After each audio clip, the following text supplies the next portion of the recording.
नमस्कार, स्वागत है आपका स्वदेश खबर में। मैं हूं आपके साथ प्रशांत पांडे। नई सरकार कैसे बनेगी बात। जी हां, आज का हमारा ये मुद्दा इसलिए क्योंकि इस बार गठबंधन की सरकार बनने जा रही है, जहां सबकी अपनी शर्तें हैं, अपनी मांग, और इसका शोर अभी से सुनाई देने लगा है। ऐसे में किस तरह की हलचल दिल्ली में देखी जा रही है और क्या क्या पॉलिटिकल डेवलपमेंट्स हो रही है, इस पर तो हमारी नजर रहेगी। और साथ ही सरकार की आगे के सफर पर भी हम चर्चा करेंगे इस खास पेशकश में।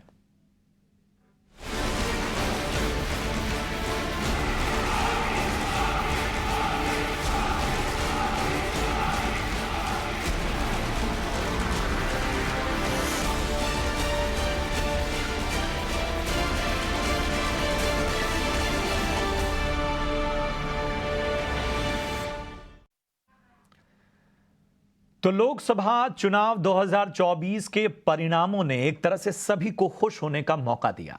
सत्तारूढ़ भाजपा भले अकेले अपने दम पर बहुमत हासिल नहीं कर पाई और 242 सीटों पर ही सिमट गई, मगर एनडीए में घटक दलों की बदौलत फिर से सरकार बनाने जा रही है। वहीं इंडिया गठबंधन ने कांटे की टक्कर देते हुए अपने प्रदर्शन में जबरदस्त सुधार किया और मजबूत विपक्ष तो एक तरह से तैयार कर ही दिया। हालांकि उनके भी अपने दावे हैं। जेडीयू के मुखिया नीतीश कुमार और तेलुगु देशम पार्टी यानी टीडीपी चीफ चंद्रबाबू नायडू इन परिणामों के बाद एक तरह से किंग मेकर बनकर उभरे हैं। इन सब के बीच हर गुजरते वक्त के साथ बड़े बदलाव और खबरें सामने आ रही हैं, मगर फिलहाल इतना तय है कि नरेंद्र मोदी तीसरी बार प्रधानमंत्री बनने जा रहे हैं और एनडीए की सरकार सत्ता में आने जा रही है। लेकिन ये सरकार, जैसे मैंने कहा कि ये सरकार गठबंधन की सरकार है, ऐसे में बहुत सारे सवाल हैं और इसी पर हम चर्चा करेंगे। और इन सब के बीच में महाराष्ट्र में भी हलचल देखी जा रही है और ये हलचल देवेंद्र फडणवीस के इस्तीफे के साथ शुरू हुई। उन्होंने इस्तीफे की पेशकश की है और कहा है कि उन्हें महाराष्ट्र की जो तमाम जिम्मेदारियां हैं, महाराष्ट्र सरकार की जिम्मेदारियां हैं, उससे मुक्त किया जाए। मेरी सहयोगी ऐश्वर्या पाटिल हमारे साथ इस वक्त जुड़ चुकी हैं और हमारे साथ समीर दीक्षित भी जुड़े हुए हैं। लेकिन सबसे पहले ऐश्वर्या, जिस बात का मैंने जिक्र किया मैं उस पर आना चाहूंगा क्योंकि सबसे ताज़ा डेवलपमेंट है ये। बाकी और इस पर निगाहें इसलिए भी क्योंकि देवेंद्र फडणवीस बहुत ही कद्दावर नेता, महाराष्ट्र में बीजेपी का वो एक तरह से प्रतिनिधि माने जाते हैं और उनके इस्तीफे की पेशकश ने हलचल बढ़ा दी है। किस तरह की खबरें सामने आ रही हैं?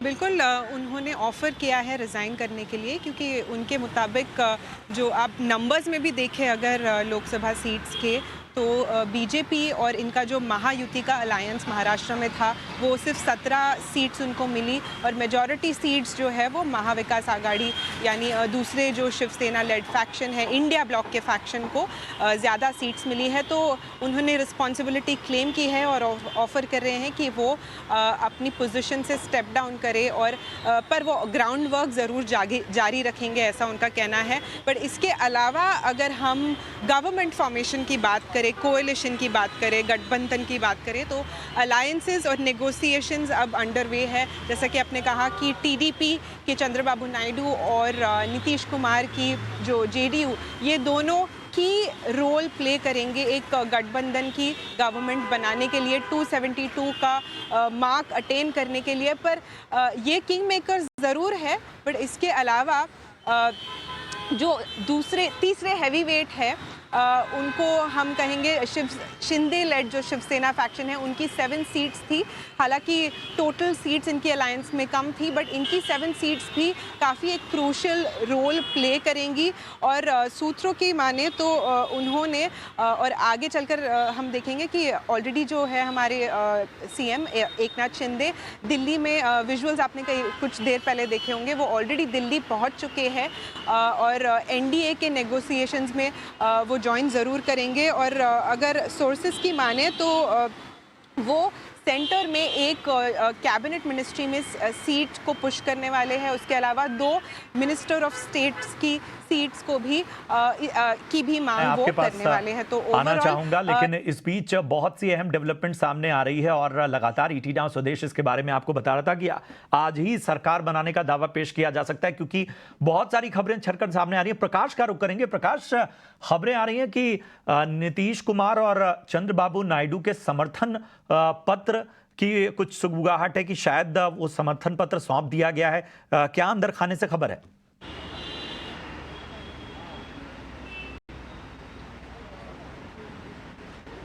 देखिए, दोनों ही पार्टियों ने इसको स्पष्ट किया है इस बैठक से पहले, जो कि इस वक्त चल रही है प्रधानमंत्री आवास पर। मैं इस वक्त वहीं हूँ, लोक कल्याण मार्ग पर, जहाँ पे प्रधानमंत्री का ऑफिशियल रेजिडेंस है। और दोनों ही पार्टियों ने इस बात को स्पष्ट किया है इस बैठक से पहले कि वो एनडीए को सपोर्ट करेंगे और वो इंडिया गठबंधन में ही रहेंगे, और वो चाहेंगे कि प्रधानमंत्री मोदी जो है तीसरी बार प्रधानमंत्री पद की शपथ ले। तो समर्थन पत्र सौंप देना ये बस एक औपचारिकता भर है, इसमें कुछ भी ऐसा नहीं है जो अनयूजुअल है। उनको इन पार्टियों ने पहले ही ये दिलचस्पी दिखाई है, उन्होंने अपने कमिटमेंट क्लियर किए हैं और इसलिए वो इस बैठक में आए भी हैं। इससे ज़्यादा इम्पॉर्टेंट बात यह है कि इन पार्टियों ने आगे की रूपरेखा क्या तैयार की है, जिस पर अभी चर्चा चल रही है। करीब करीब 292-93 के आसपास सीटें हैं और आगे की रूपरेखा क्या होगी। चर्चाएं ये चल रही कि एक कॉमन मिनिमम प्रोग्राम बनाने के मसले पर जो घटक दल हैं एनडीए के, वो चाहते हैं कि बीजेपी इसमें पहल करे, और जो उनके अपने चॉइसेस हैं, जैसे कि बिहार की आप बात कर लीजिए। नीतीश कुमार बहुत लंबे समय से इस बात की मांग करते आए हैं कि बिहार को स्पेशल स्टेट का दर्जा दिया जाए, कि स्पेशल स्टेटस बिहार को देने की ज़रूरत है। और इसी तरह की डिमांड जो है चंद्रबाबू नायडू की पार्टी की तरफ से भी की जा रही है जब से आंध्र प्रदेश का बंटवारा हुआ था। तो इन दोनों ही पार्टियों के अपने एजेंडे हैं और इसमें स्टेट्स को स्पेशल स्टेटस का दर्जा देने की बात है ताकि उनको ज़्यादा फाइनेंशियल सपोर्ट सेंट्रल गवर्नमेंट की तरफ से मिले। लिहाजा इस बात को ध्यान में रखते हुए चाहते हैं कि एक कॉमन मिनिमम प्रोग्राम बने जिसके ऊपर एनडीए के सारे घटक दलों की सहमति हो और फिर एनडीए जो है इस पर आगे बढ़े। तो उस मसले पर चर्चा चल रही है। साथ ही साथ हालांकि आज पहली बैठक है और लेकिन सूत्र हमें बता रहे हैं कि पार्टियों के अपने कुछ इंटरेस्ट भी हैं पोर्टफोलियोज़ को लेकर, इंपॉर्टेंट मिनिस्ट्रीज़ को लेकर। इस पर भी कुछ चर्चाएं हो सकती हैं, लेकिन फाइनल डिसीजन 7 तारीख को लिया जाएगा जब एनडीए के पार्लियामेंट्री बोर्ड की बैठक होगी, जहां पर प्रधानमंत्री को एनडीए पार्लियामेंट्री बोर्ड का जो प्रमुख है वो चुना जाएगा, उसकी घोषणा की जाएगी। साथ ही साथ और भी डेवलपमेंट्स निकल कर सामने आ रहे हैं। मसलन ये कि आने वाले दिनों में जो कॉमन मिनिमम प्रोग्राम बनेगा उसके लिए उसको कैसे इम्प्लीमेंट किया जाएगा, उसकी एक कंप्लीट गाइडलाइंस तैयार की जाए। साथ ही साथ इस बात की भी संभावनाएं हैं कि आज जो कि 6 बजे बैठक होने वाली है इंडिया अलायंस की, उसमें इन पार्टीज़ को खासकर जो घटक दल हैं, टीडीपी है या फिर लोजपा रामविलास है या फिर जेडीयू है, उनको इंडिया ब्लॉक की तरफ से कुछ अट्रैक्टिव ऑफर्स दिए जा सकते हैं। लिहाजा एनडीए के सामने इस वक्त सबसे बड़ी चुनौती ये है कि वो एक तरफ सरकार बनाने का दावा तो पेश करे ही करे, साथ ही साथ इस बात की भी रणनीति तैयार करे कि अगर उसके घटक दल को इंडिया अलायंस की तरफ से कोई ऑफर किया जाता है तो फिर वो इस चुनौतियों से कैसे निपटे। तो ये दोहरी चुनौती है इस वक्त बीजेपी के पास और ये काफ़ी क्रूशियल बैठक है, पहली बैठक है। लेकिन अच्छी बात यह है कि एनडीए के पास इस वक्त फुल मेजॉरिटी है, वो आसानी से सरकार बना सकती है। सभी पार्टियों ने जो घटक दल हैं एनडीए के, उन्होंने प्राइम मिनिस्टर मोदी में बिल्कुल अहम बात आपने कही प्रकाश। और इसी सवाल के साथ मैं अब समीर का रुख करूंगा। समीर, बिल्कुल स्पष्ट है कि अब एनडीए की सरकार में जो भी औपचारिकताएं हैं वो पूरी होती हुई और तमाम चीजें बहुत तेजी से घटनाक्रम बदलते हुए, ऐसे में यह जानना बहुत दिलचस्प है कि आखिर इंडिया गठबंधन की जो 6 बजे बैठक होने वाली है उसका एजेंडा क्या है, उसमें किन बातों पर चर्चा होने वाली है। समीर जी बिल्कुल, सभी की निगाहें इस वक्त दिल्ली में 10 राजाजी मार्ग पर टिकी हुई हैं। ये 10 राजाजी मार्ग मल्लिकार्जुन खड़गे का आवास है, ये उनका सरकारी आवास है जहां पर एक अहम बैठक होनी है इंडिया अलायंस की, यानी कि विपक्षी दलों के तमाम नेताओं की यहाँ पर अहम बैठक होगी 6 बजे शाम को। और उसके लिए यहाँ पर अब सांसदों का, यानी कि जो रिप्रेजेंटेशन है, जो प्रतिनिधित्व कर रहे हैं विपक्षी दलों का, उनका आने का सिलसिला शुरू हो गया है। 6 बजे अहम बैठक होगी जिसमें अखिलेश यादव, इसमें मल्लिकार्जुन खड़गे, राहुल गांधी, इसके साथ ही साथ जो आम आदमी पार्टी की तरफ से भी रिप्रेजेंटेशन होगा, उद्धव ठाकरे फ्रैक्शन जो है शिवसेना का, उसकी तरफ से भी रिप्रेजेंटेशन है। हालांकि वो खुद नहीं आ रहे हैं, लेकिन सूत्र ये बता रहे हैं कि संजय राउत और अरविंद सावंत उनकी तरफ से एक प्रतिनिधि के तौर पे इस बैठक में शामिल होंगे। टीएमसी की तरफ से अभिषेक बनर्जी आ सकते हैं, ममता बनर्जी खुद शामिल नहीं होंगी इस बैठक में, लेकिन रिप्रेजेंटेशन वो यहाँ पर ज़रूर होगा।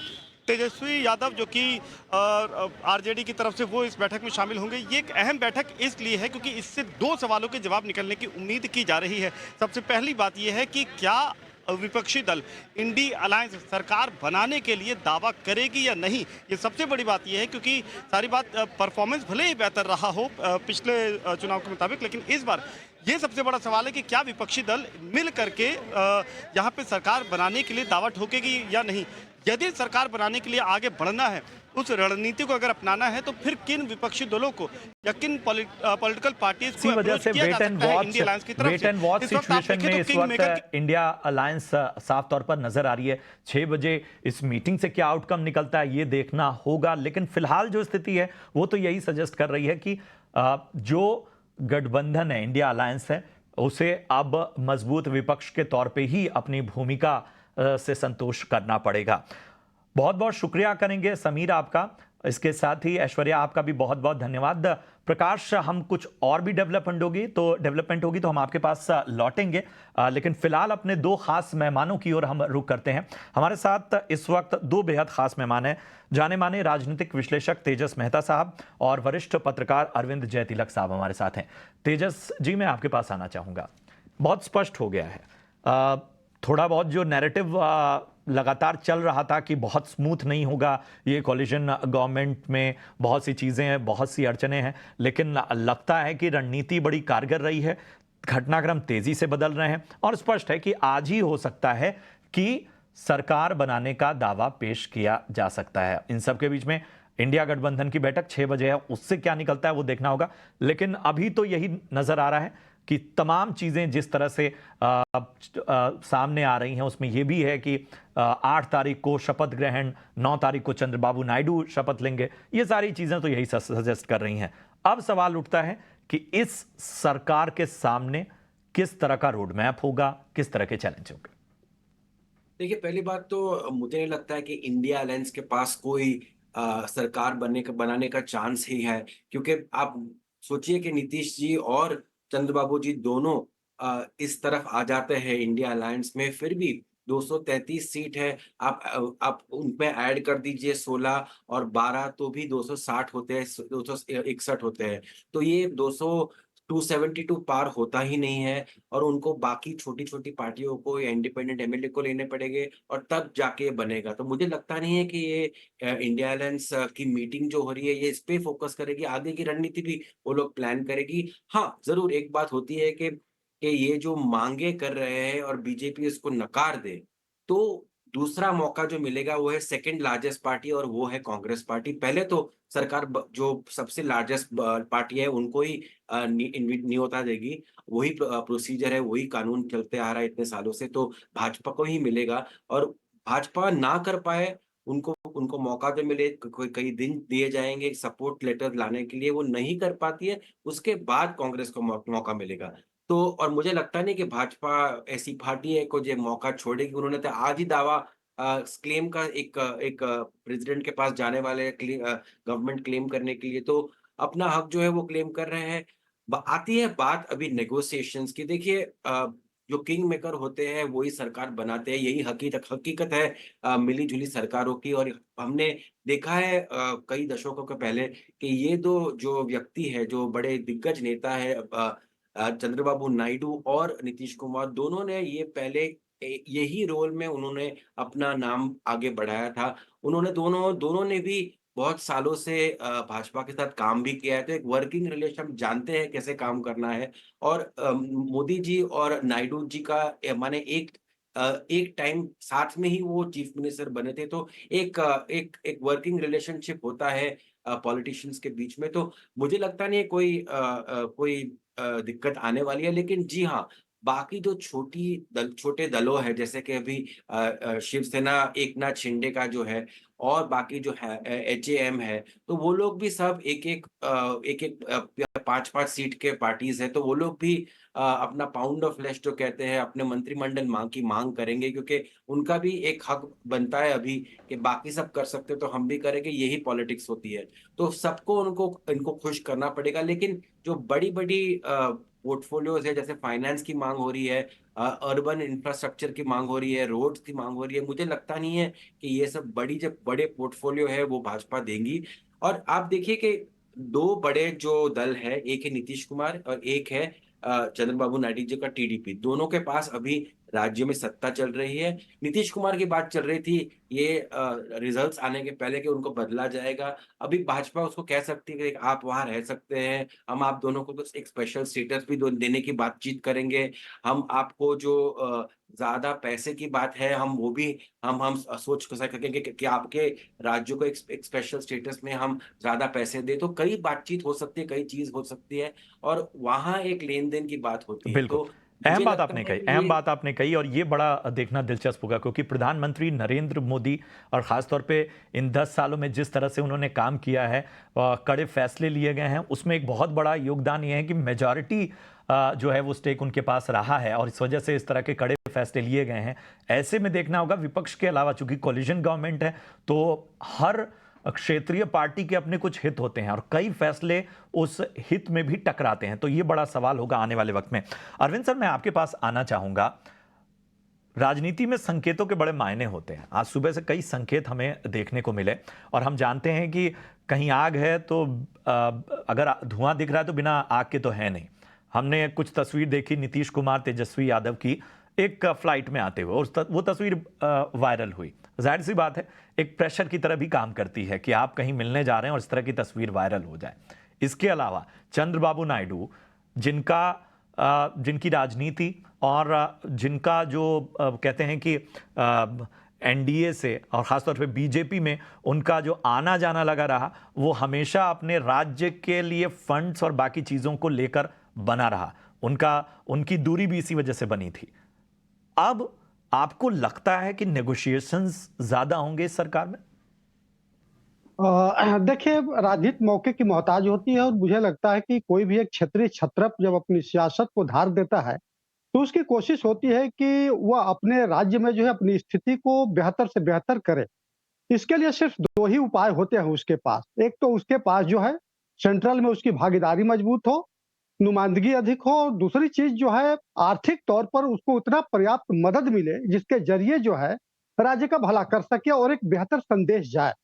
और देखिए, नीतीश कुमार जी और चंद्रबाबू नायडू, ये दोनों लोग इसमें माहिर हैं। अब देखिए, अब आज की तारीख में हैदराबाद जो है आंध्र प्रदेश की राजधानी नहीं रह जाएगी, तो उन्हें अमरावती को डेवलप करना है, उनको पैसे की ज़रूरत है। और वो अच्छी तरह जानते हैं कि बगैर केंद्र के सहयोग के यह संभव नहीं है। ये उनकी मजबूरी भी है। दूसरी चीज़ यह है कि आपने देखा कि विधानसभा चुनाव से पहले चंद्रबाबू नायडू जो है स्वयं अपने हाथ बढ़ाते हुए भाजपा की तरफ दिख रहे थे कि आप हमारे साथ गठबंधन करिए। क्योंकि भाजपा उस समय असमंजस में थी कि वाईएसआर कांग्रेस के साथ जाए कि टीडीपी के साथ जाए। अंततः वह जो है टीडीपी के साथ गई। तो मुझे लगता है कि आज की तारीख में नेगोशिएशन तो होगा, इसमें कोई शक नहीं है। और पोर्टफोलियो को लेकर के विशेष रूप से होगा, चूंकि 15% जो है टोटल संख्या का आप मंत्री परिषद में आपको जगह मिलेगी अगर आधार की बात करें तब। ऐसी स्थिति में मुझे लगता है कि 2-3 पद जो है चंद्रबाबू नायडू को, 2-3 लगभग जो है इनको दिया जा सकता है। अब ये सवाल उठता है कि क्या ये जो गठबंधन है, ये जो आपस में आपसी सामंजस्य है, वो कितना टिका रहेगा? देखिए, 2025 में बिहार विधानसभा का चुनाव होने वाला है। उसका लिटमस टेस्ट जो है अभी लोकसभा में भाजपा और नीतीश कुमार की पार्टी जेडीयू जो है वो देख चुकी है, बेहतर प्रदर्शन की है। यानी उन्हें लग रहा है कि अगर विधानसभा में भी इसको कंटिन्यू करते हैं तो उसके बेहतर परिणाम मिल सकते हैं। तो यहाँ पे किसी तरह की समस्या नहीं है। लेकिन एक चीज और मैं आपको बता दूं, बहुत मजेदार बात, इन दोनों लोगों को इस बात का भी जानकारी हो गई है कि भारतीय जनता पार्टी पर्दे के पीछे जो, अगर मान लीजिए अगर इन दोनों लोगों की संख्या 28 हटा देते हैं तो भाजपा को 272 का आंकड़ा पाने के लिए सिर्फ 8 सांसदों की जरूरत पड़ेगी। और आज की तारीख में भारतीय जनता पार्टी जो है, बताया जा रहा है कि 1 दर्जन से अधिक, जिसमें 7 निर्दलीय है और बाकी छोटे-छोटे एक-एक सांसद वाले दल हैं, उनका संपर्क बना हुआ है। तो इस चीज को अच्छी तरह जानते हो, और ऐसा संभव भी नहीं है कि दोनों लोग एक ही साथ जो है इस गठबंधन से अलग हो जाए। तो इस चीज से अच्छी तरह माहिर है कि भारतीय जनता पार्टी जो है किस तरह इंतजाम करने में जो है उसे महारत हासिल है। दूसरी महत्वपूर्ण बात यह है कि ये कभी नहीं चाहेंगे कि इस गठबंधन में रह करके फिर जो है इस तरह से कुछ उपक्रम करें कि अलग हो जाए। तो मुझे लगता है कि जनता भी इस चीज को, राजनीति को, सियासत को बड़ी नजदीक से देखती है। और नीतीश कुमार जी तो इस मामले में चूंकि बदनाम भी हो चुके हैं, बिल्कुल। भले ही उनको राजनीतिक तौर पे फायदा हुआ है, लेकिन इस बिल्कुल, मामले में लेकिन बदनाम भी शायद हो ये चुके मौके हैं। का तकाजा है, और इस वजह से हम ये भी जानते हैं कि कोई भी चांस नहीं लेना चाहता, और कोई भी शायद एक ऐसी अस्थिर गवर्नमेंट की तरफ नहीं जाएगा जहां पर शायद ढेर सारे दल जो हैं वो हमेशा नेगोशिएशन का माहौल बनाए रहे। यहां तो शायद 2 दलों से ही नेगोशिएट करना है, लेकिन चुनौती बीजेपी के लिए इसलिए भी है कि क्या ये नेगोशिएशंस उनके पहले से मौजूद जो दिग्गज नेता हैं उनमें से किसी के साथ समझौता करने पर विवश करेगा, और वो सिचुएशन भी बड़ी चुनौतीपूर्ण होगी। समय मेरे पास कम है, कुछ और भी अहम खबरें हैं, इसलिए मैं आप दोनों एक्सपर्ट से फिलहाल विदा लेना चाहता हूं। लेकिन हमने एक अभी ये सब मीटिंग से जो आउटकम निकलेगा उसका और विश्लेषण आगे चल के होता रहेगा। बहुत बहुत शुक्रिया तेजस सर। इसके साथ ही खास तौर पे आज हमने जो देखा है वो स्पेशली आपने देखा कि किस तरह से इस पूरे विश्लेषण में हमने तमाम बातें रखी। तो अरविंद सर और तेजस सर, आप दोनों का बहुत बहुत धन्यवाद। फिलहाल यहां रुकेंगे एक छोटे से ब्रेक के लिए। ब्रेक के उस पार कुछ और भी खबरें लेकर आएंगे।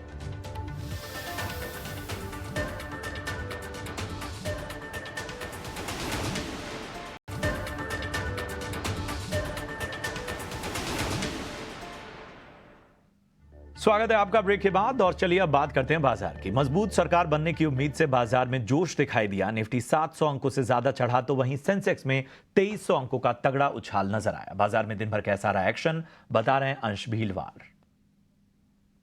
तो पिछले सेशन में हमने देखा था कि भारी गिरावट आई थी, लेकिन आज का सेशन देखे तो बहुत ही स्ट्रॉन्ग पुल बैक होता हुआ हमें नजर आया। ये रिकवरी में देखें तो निफ्टी का जो आज का गेन था वो अब तक का सबसे बड़ा गेन था। अगर हम एब्सोल्यूट पॉइंट्स की बात करें तो इसका मेन गेनर्स में अगर हम यहाँ पे देखें तो अडानी पोर्ट और हिंदुस्तान को नजर आते हैं। साथ ही साथ अगर निफ्टी का चार्ट देखें तो पिछले सेशन का जो डिक्लाइन था वो ऑलमोस्ट 50% रिकवर होता हुआ नजर आ रहा है। निफ्टी बैंक की बात करें तो निफ्टी बैंक की आज की जो गेन थी वो पिछले 3 साल की सबसे बड़ी गेन थी, और इसके टॉप गेनर्स में हमें बंधन बैंक और फेडरल बैंक नजर आते हैं। दूसरे बॉर्डर इंडिसेस की बात करें तो दोनों ही मिड कैप स्मॉल कैप में अच्छी रिकवरी नजर आई। मिड कैप रिकवर होकर अपने 50 डीएमए के ऊपर क्लोज होते हुए नजर आए, जबकि स्मॉल कैप ने वापस 100 डीएमए को रिक्लेम किया। और दोनों ही मिड कैप और स्मॉल कैप का जो आज का गेन था वो अब तक का सबसे बड़ा था अगर एब्सोल्यूट पॉइंट्स में बात की जाए तो। सेक्टोरल इंडिसेस की बात करें तो सारे ही सेक्टोरल इंडिसेस हमें हरे निशान में बंद होते हुए नजर आए। यहाँ पे Nifty metal top sectoral gainer नजर आया, जो कि 5% से ज़्यादा की तेज़ी के साथ बंद होता हुआ नजर आया। इसके टॉप गेनर्स में हमें नेशनल एल्यूमिनियम और स्टील अथॉरिटी नजर आते हैं। निफ्टी एफएमसीजी की बात करें तो एफएमसीजी ने आज 4 मंथ हाई का स्तर छुआ है, और आज का जो गेन था वो एब्सोल्यूट पॉइंट्स में और परसेंटेज दोनों में ही अब तक का सबसे बड़ा गेन था। दरअसल इसका एक रीज़न भी है, अभी जो करंट पॉलिटिकल सिचुएशन चल रही है उसके हिसाब से मोस्टली गठबंधन वाली सरकार बनती हुई नज़र आ रही है, और जब भी गठबंधन वाली सरकार बनती है तब मोस्टली पॉपुलर स्कीम्स आते हैं जो कि लोगों के हित में होते हैं। इससे ज़्यादातर एफएमसीजी कंपनीज बेनिफिट होती है, जिसके चलते आज एफएमसीजी शेयरों में काफ़ी तेज़ी नजर आए, और काफ़ी ऐसे शेयर थे एफएमसीजी सेक्टर के जिन्होंने रिकॉर्ड हाई का स्तर भी छुआ। दूसरे इंडिसेस की बात करें तो ऑटो और फार्मा भी हरे निशान में बंद हुए, और इनके जो टॉप गेनर्स देखे तो यहाँ पे अब तक का 4 साल का सबसे बड़ा गेन रहा था निफ्टी ऑटो के लिए, जबकि निफ्टी फार्मा की बात की जाए तो अब तक का सबसे बड़ा गेन था पिछले 2 सालों में। तो ओवरऑल देखा जाए तो काफ़ी पॉजिटिव मार्केट रहा है और काफ़ी अच्छी रिकवरी होती हुई नजर आई है। शुक्रिया अंश आपका इस अहम अपडेट के लिए। बढ़ते हैं आगे। चांदी में ऊपरी स्तरों पर मुनाफा वसूली दिख रही है। क्यों आई है ये नरमी, और मार्केट में सोने चांदी को लेकर क्या बड़े ट्रिगर्स और भाव की चाल क्या है, ये खबरें बताने के लिए हमारे सहयोगी विश्व मोहन जुड़ रहे हैं। विश्व मोहन, बताएं क्या अपडेट है। देखिए, चांदी की अगर बात करें तो पिछले महीने हमने जो 96,500 के आसपास चांदी को जाते हुए देखा था, वहाँ से करीब 7,000 रुपये से ज़्यादा की गिरावट चांदी में आ चुकी है। अब ये गिरावट क्यों आ रही है? एक तो यहाँ पे वॉर प्रीमियम था, रिस्क प्रीमियम था, जिस तरह के जियोपॉलिटिकल तनाव थे उसका फ़ायदा यहाँ पर गोल्ड और सिल्वर को मिल रहा था। वो तनाव कम होता जा रहा है तो वो प्रीमियम भी कम होता जा रहा है, भाव नीचे आते जा रहे हैं। दूसरी बड़ी वजह ये थी, जो सोलर सेल्स जो होते हैं वो चाइना से इंपोर्ट यूएस करता था, उस पर 50% टैरिफ लगा दिए गए हैं। साथ ही पीएमआई के जो नंबर्स जो मई महीने के चीन में आए थे मैन्युफैक्चरिंग पीएमआई के, वो काफ़ी कमज़ोर थे, उससे भी दबाव बना था। अब ये भी खबर आ रही है कि सोलर पैनल की जो मैन्युफैक्चरिंग चीन में होती है उसमें कमी देखने को मिल सकती है। तो ये सारे फैक्टर्स यहाँ पर दबाव बना रहे हैं। साथ ही ऊंचे भाव पर डिमांड भी कम हो गई थी, तो इस वजह से हम इस तरह की गिरावट देख रहे थे। और रिकॉर्ड से देखें तो 7,000 रुपये से ज़्यादा की गिरावट चांदी में दिख रही है। अब देखते हैं आगे किस तरह का डेवलपमेंट होता है। अगर वॉर प्रीमियम और कम होता है तो एक्सपर्ट्स को लगता है कि यहाँ से 2 से 3,000 रुपये तक की गिरावट और चांदी में अगले 5 से 7 दिनों में दिख सकती है। जी, बहुत बहुत शुक्रिया करेंगे विश्वमोहन आपका इस अहम अपडेट के लिए। और चलिए इसी के साथ इस बुलेटिन में इतना ही, दीजिए इजाजत, लेकिन आप देखते रहिए ET Now स्वदेश। नमस्कार।